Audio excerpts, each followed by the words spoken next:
In terms of plans and proposals put forward, we of course always look at them, but it is the public health advice and what is safe and sustainable to reopen that drives what we do. The last thing we want to do is have a flash in the pan reopening that then sees the situation get even worse in the outbreak and actually require us to take even more stern measures to get on top of the outbreaks. So in terms of that particular one, or any other constructive suggestion from any industry player, we of course look at them, but they all go through the lens of the public health advice. It was reported that in the Australian last night that Kerry Chan's advice was to wait until 80 or 85% to take these measures that they're going to take at 70. Does that concern you and your public health team that it might exacerbate their outbreak? Look, I can't speak for what advice is or isn't given in New South Wales. My focus is on Victoria and making sure that our public health advice is at the heart of all of the decisions that this government makes when it comes to how we deal with dealing with this really, really challenging Delta outbreak that we've got. The situation in New South Wales is different. We want to make sure that we don't get to that level. I think they're at over 1,100 people in hospital. We're at 111. They're at levels of case loads that we want to avoid. We want to make sure that the public health advice that we take is built around Victorian circumstances, and that's what we do. We wish New South Wales the best, and as I know they wish us the best in getting on top of this and respectively delivering on the national plan to safely reopen.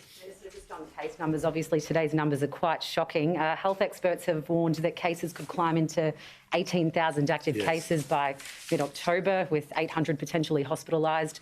Are these a true indication, and can our hospitals cope with these numbers?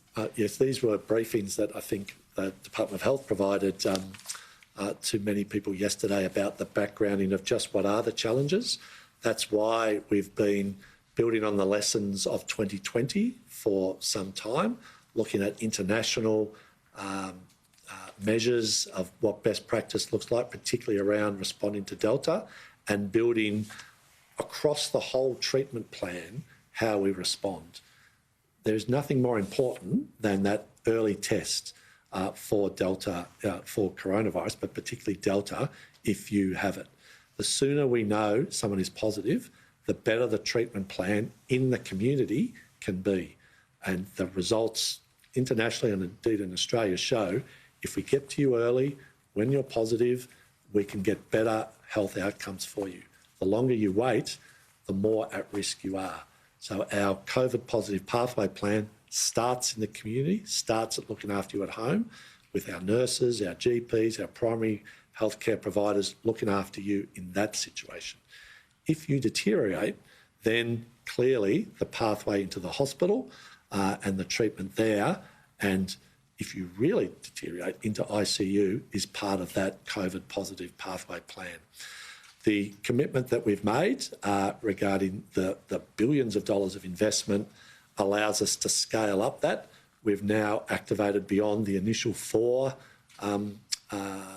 phased hospitals to bring more beds and, if necessary, ICU units into play. And we are always trying to stay ahead, but we know that what happens today in infection rates in about 10 to 14 days is going to play out in our hospital services. So making sure we build both those community supports, those hospital supports and those acute supports is critical to that pathway. And we can scale up quite readily. We'd rather not. We'd rather people get tested, follow the rules, get vaccinated as quickly as possible, and we flatten this out as soon as we can.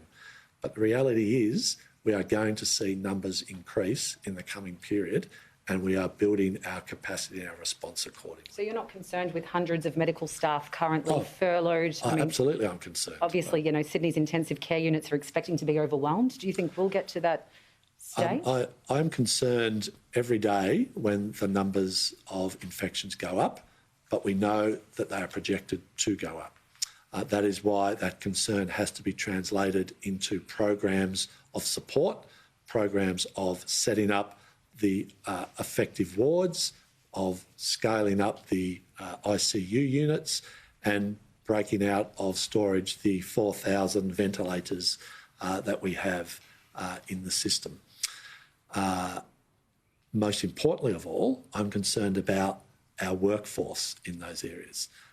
Intensive care specialists do not grow on trees.